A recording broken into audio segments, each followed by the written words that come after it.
TNPSC group 4 தேர்வு எழுத இருப்பவர்களுக்கான hall ticket வெளியாகியுள்ளது. தமிழ்நாடு அரசு பணியாளர் தேர்வாணையத்தின் மூலம் கிராம நிர்வாக அலுவலர், இளநிலை உதவியாளர், தட்டச்சர், வனக்காவலர் என மொத்தம் 6244 பணியிடங்கள் நிரப்பப்பட உள்ளன.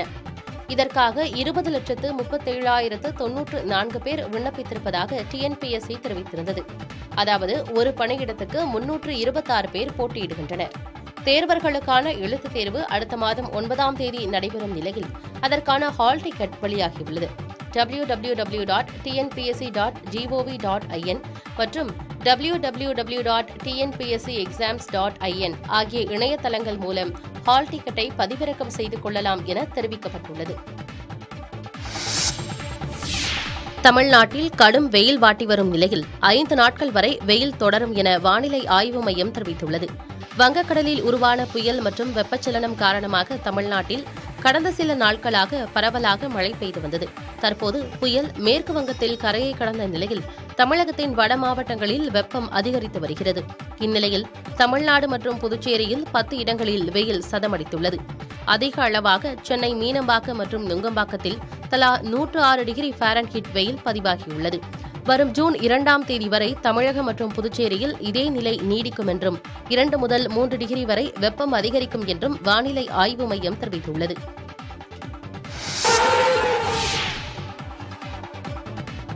காங்கிரஸ் மூத்த தலைவர் ராகுல் காந்தி பரப்புரைக்காக ஏறியபோது மேடை திடீரென உள்வாங்கியதால் பரபரப்பு ஏற்பட்டது.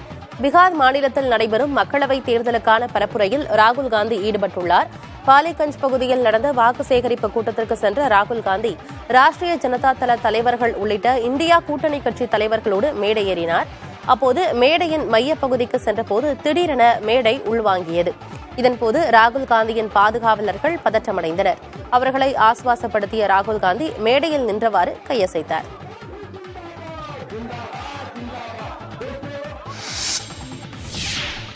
நெல்லையில் கொலை செய்யப்பட்ட தீபக் ராஜாவின் உடல் 4 மணி நேரத்திற்கும் மேலாக ஊர்வலமாக எடுத்துச் செல்லப்பட்டதால் கடும் போக்குவரத்து நெரிசல் ஏற்பட்டது. 3 அடைப்பை அடுத்த வாகை குளத்தைச் சேர்ந்த தீபக் ராஜா கடந்த 20ஆம் தேதி நெல்லை கேடிசி நகரில் வெட்டி கொலை செய்யப்பட்டார். இந்த வழக்கில் 8 பேரை காவல்துறையினர் கைது செய்ததை அடுத்து உடலை பெற உறவினர்கள் ஒப்புக்கொண்டனர்.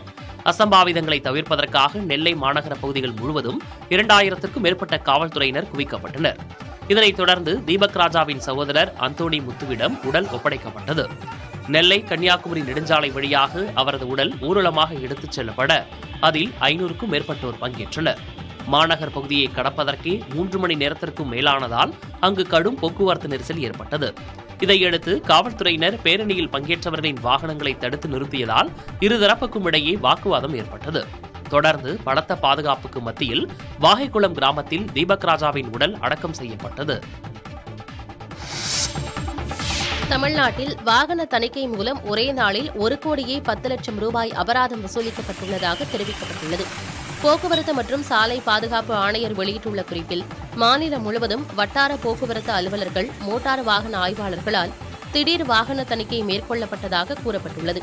மொத்தம் 5463 வாகனங்கள் தணிக்கை செய்யப்பட்டதாகவும் அவற்றில் 104 வாகனங்கள் கடும் குறைபாடு காரணமாக பிடித்து வைக்கப்பட்டதாகவும் தெரிவிக்கப்பட்டுள்ளது. விதிமீறல் காரணமாக சுமார் 1,10,00,000 ரூபாய் அபராதம் விதிக்கப்பட்டுள்ளதாக கூறப்பட்டுள்ள நிலையில் வரும் நாட்களில் இந்த தணிக்கை தொடரும் என்றும் வாகனங்களில் அனைத்து பாதுகாப்பு அம்சங்களையும் அதன் உரிமையாளர்கள் உறுதி செய்யுமாறும் அறிவுறுத்தப்பட்டுள்ளது.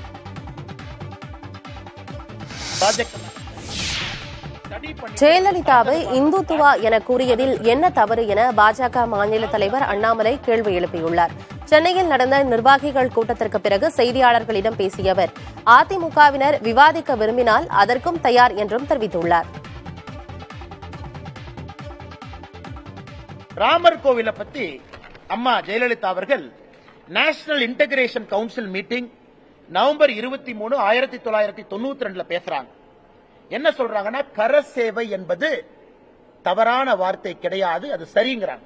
இந்த பாபரி மஸ்ஜித்துக்காக பாரதிய ஜனதா கட்சி ஆட்சியை டிஸ்மிஸ் பண்றத நான் கடுமையாக எதிர்க்கின்றேன் அப்படின்னு ஜெயலலிதா அவங்க நேஷனல் இன்டகிரேஷன் கவுன்சில்ல பேசியிருக்காங்க. பொது சிவில் சட்டம் என்பது வேண்டும் என்கிறாங்க.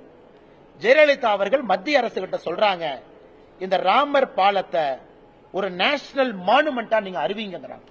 இப்ப நீங்க சொல்லுங்க, நான் ஜெயலலிதா அவர்கள் இந்துத்துவவாதி என்று சொல்வதிலே என்ன தவறு? அதனால யாராவது ஏடிஎம்கே நண்பர் இதை அப்போஸ் பண்றாங்கன்னா விவாதத்திற்கு பாரதிய ஜனதா கட்சி தயாராக இருக்கிறது. சென்னை மாவட்டம் ஐனாவரம் அருகே லேப்டாப்புக்கு சார்ஜ் போட முயன்றபோது மின்சாரம் தாக்கி பெண் பயிற்சி மருத்துவர் உயிரிழந்தார்.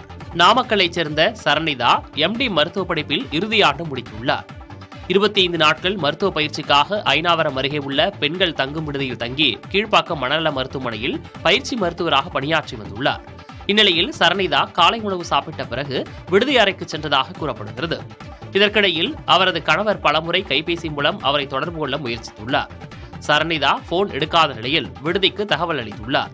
இதனையடுத்து விடுதி ஊழியர் சரணிதாவின் அறைக்கு சென்று பார்த்தபோது அவர் எந்தவித அசைவுகளுமின்றி கீழே விழுந்து கிடந்ததை கண்டார். இதுகுறித்து அவர் காவல்துறைக்கு தகவல் அளித்த நிலையில் அங்கு வந்த காவல்துறையினர் விசாரணை மேற்கொண்டனர். இதில் சரணிதா லேப்டாப்புக்கு சார்ஜ் போட முயன்றபோது மின்சாரம் தாக்கி உயிரிழந்தது தெரியவந்தது. இதனைத் தொடர்ந்து சரணிதாவின் உடலை கூராய்வுக்கு அனுப்பி வைத்த காவல்துறையினர் விசாரணை மேற்கொண்டு வருகின்றனர். நெல்லை ஜெயக்குமார் மரண வழக்கில் 30 பேருக்கு சிபிசிஐடி காவல்துறை சம்மன் அனுப்பியுள்ளது. நெல்லை மாவட்ட காங்கிரஸ் கட்சித் தலைவர் ஜெயக்குமார் இனங்காண இயலா வகையில் மரணமடைந்தார். இதுகுறித்து சிபிசிஐடி காவல்துறையினர் வழக்கு பதிவு செய்து விசாரணை நடத்தி வருகின்றனர். ஜெயக்குமாரின் குடும்பத்தாரிடம் சிபிசிஐடி காவல்துறையினர் முதற்கட்ட விசாரணையை தொடங்கினர். அவர் எழுதியதாக கைப்பற்றப்பட்ட கடிதத்தில் உள்ள நண்பர்கள் உள்ளிட்ட 30க்கும் மேற்பட்டோர் விசாரணைக்கு ஆஜராக சிபிசிஐடி காவல்துறை சம்மன் அனுப்பியுள்ளது. நாளை அல்லது நாளை மறுநாள் நேரில் ஆஜராகி விளக்கமளிக்க வேண்டும் என்று அதில் தெரிவிக்கப்பட்டுள்ளது. பப்புவா நியூ கினியாவில் ஏற்பட்ட நிலச்சரிவில் 2000க்கும் மேற்பட்டோர் சிக்கியிருக்கலாம் என அந்நாட்டு அரசு தெரிவித்துள்ளது. எங்கா மாகாணத்தில் உள்ள ஒரு குக்கிராமத்தில் மலை ஒன்றின் பக்கவாட்டில் நிலச்சரிவு ஏற்பட்டது. இதில் மலையோரம் இருந்த குடியிருப்பு கட்டடங்கள், வாகனங்கள் ஆகியவை மண்ணில் புதைந்துள்ள நிலையில் காணாமல் போனவர்களை தேடும் பணியில் மீட்புக் குழுவினர் ஈடுபட்டுள்ளனர். 670 பேர் உயிரிழந்ததாக நேற்று அறிவிக்கப்பட்டது. இந்நிலையில் மேலும் பலர் மாயமாகி உள்ளதால் மண்ணுக்கு அடியில் 2000க்கும் மேற்பட்டோர் சிக்கியிருக்கலாம் என அந்நாட்டு அரசு தெரிவித்துள்ளது. மிகப்பெரிய பாதிப்பை சந்தித்துள்ளதாக தெரிவித்துள்ள பப்புவா நியூ கினியா உலக நாடுகளின் உதவியை நாடியுள்ளது. பப்புவா நியூ கினியாவில் கடந்த சில நாட்களாக பெய்த தொடர் மழை காரணமாக பல்வேறு பகுதிகள் கடும் சேதமடைந்துள்ளன. மலைப்பகுதிகளில் நிலச்சரிவுகள் ஏற்பட்டன.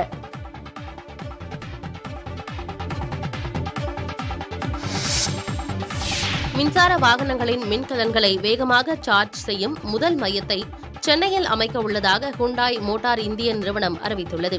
மின்சார வாகன உற்பத்தி மற்றும் பயன்பாட்டிற்கு மத்திய மாநில அரசுகள் அதிக அளவு ஊக்கமளித்து வருகின்றன. இந்நிலையில் சென்னையில் ஸ்பென்சர் பிளாசாவில் 180 கிலோவாட் திறன் கொண்ட வேகமாக சார்ஜ் செய்யும் மையத்தை அமைக்க உள்ளதாக ஹுண்டாய் மோட்டார்ஸ் தெரிவித்துள்ளது.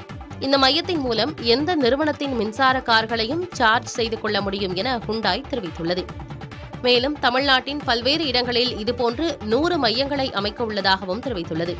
ஹுண்டாயின் இந்த பொது சார்ஜ் மையத்தில் தங்களின் மின்சார வாகனங்களின் பேட்டரிகளை சார்ஜ் செய்து கொள்ள நினைக்கும் வாடிக்கையாளர்கள் முன்கூட்டியே பதிவு செய்து கொள்ளலாம் என தெரிவிக்கப்பட்டுள்ளது. புனேவில் நிகழ்ந்த போர்ஷ் கார் விபத்தில் சாட்சியங்களை மாற்றியதாக தடயவியல் துறை தலைவர் மற்றும் அரசு மருத்துவர் கைது செய்யப்பட்டுள்ளனர்.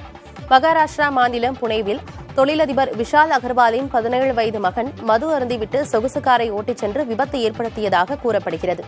இந்த விபத்தில் இருசக்கர வாகனத்தில் சென்ற இருவர் உயிரிழந்த நிலையில் விஷால் அகர்வாலை காவல்துறையினர் கைது செய்தனர். விபத்தை ஏற்படுத்திய சிறுவன் சிறார் கண்காணிப்பு முகாமில் அடைக்கப்பட்டுள்ளார். இதற்கிடையே விபத்தை ஏற்படுத்தியது தனது ஓட்டுநர் கங்காதர் என விஷால் அகர்வால் தெரிவித்துள்ளார். ஆனால் கங்காதரை சிக்க வைக்க முயற்சித்ததாகவும் அதிக அளவு பேரம் பேசியதாகவும் தெரியவந்தது. இதனைத் தொடர்ந்து விஷால் அகர்வாலின் தந்தையை காவல்துறையினர் கைது செய்தனர். மேலும் வழக்கில் உள்ள சாட்சியங்களை மாற்றியதாகவும் புகார் எழுந்தது. இச்சூழலில் இரத்த மாதிரிகள், கைரேகைகள் உள்ளிட்ட ஆதாரங்களை மாற்றியதாக தடயவியல் துறை தலைவர் ஸ்ரீஹரி மற்றும் அரசு மருத்துவர் அஜய் தாவேர் ஆகியோர் கைது செய்யப்பட்டுள்ளனர். கர்நாடகாவில் பாலியல் வழக்கில் தலைமறைவாக இருக்கும் பிரஜ்வல் ரேவண்ணா வரும் 31ஆம் தேதி சிறப்பு புலனாய்வு குழு விசாரணைக்கு ஆஜராவதாக கூறியுள்ளார். பாலியல் குற்றச்சாட்டில் சிக்கிய மதச்சார்பற்ற ஜனதா தளம் கட்சி MP பிரஜ்வல் ரேவண்ணாவுக்கு எதிராக கர்நாடக மாநில சிறப்பு புலனாய்வு குழு வழக்கு பதிவு செய்து விசாரணை மேற்கொண்டு வருகிறது. பிரஜ்வல் ரேவண்ணாவை அவரது தாத்தாவும் மதச்சார்பற்ற ஜனதா தளம் கட்சியின் தேசிய தலைவருமான தேவகவுடா மற்றும் பாஜக பாதுகாப்பதாக காங்கிரஸ் உள்ளிட்ட எதிர்க்கட்சிகள் குற்றம் சாட்டி வருகின்றன. இந்நிலையில் தன் மீதான குற்றச்சாட்டு குறித்து முதல் முறையாக பிரஜ்வல் ரேவண்ணா விளக்கம் கொடுத்துள்ளார். இது தொடர்பாக வீடியோ வெளியிட்டிருக்கும் அவர், பொய்யான குற்றச்சாட்டுகள் மன உளைச்சலுக்கு ஆளானதாகவும் முன்விரோதம் காரணமாக தன் மீது திட்டமிட்டு வழக்கு தொடுக்கப்பட்டுள்ளதாகவும் கூறியுள்ளார். தனது குடும்பத்தினரிடம் மன்னிப்பு கேட்டுக் கொள்வதாக கூறியிருக்கும் பிரஜ்வல், மன உளைச்சல் காரணமாக தன்னை தனிமைப்படுத்திக் கொண்டதாகவும் சிறப்பு புலனாய்வு குழு முன் வரும் 31ஆம் தேதி நேரில் ஆஜராகி விளக்கமளிக்கப் போவதாகவும் தெரிவித்துள்ளார்.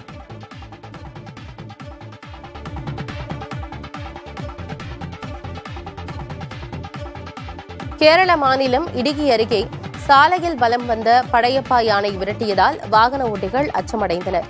மூணாறிலிருந்து கல்லாறு நோக்கி 2 கார்கள் சென்றுள்ளன. அப்போது திடீரென ஒரு காட்டு யானை சாலையில் வந்து நின்றதால் சாலையின் நடுவே வாகனங்கள் நிறுத்தப்பட்டன. பின்னர் காரிலிருந்து இறங்கிய இளைஞர்கள் சத்தம் எழுப்பவே யானை அவர்களை நோக்கி விரைந்துள்ளது. சற்று நேரத்தில் யானை வனப்பகுதிக்குள் சென்றதால் காரில் வந்தவர்கள் நிம்மதியடைந்தனர். இதற்கிடையில் யானை உரசி சென்றதால் 2 கார்களும் சேதமடைந்ததாக கூறப்படுகிறது.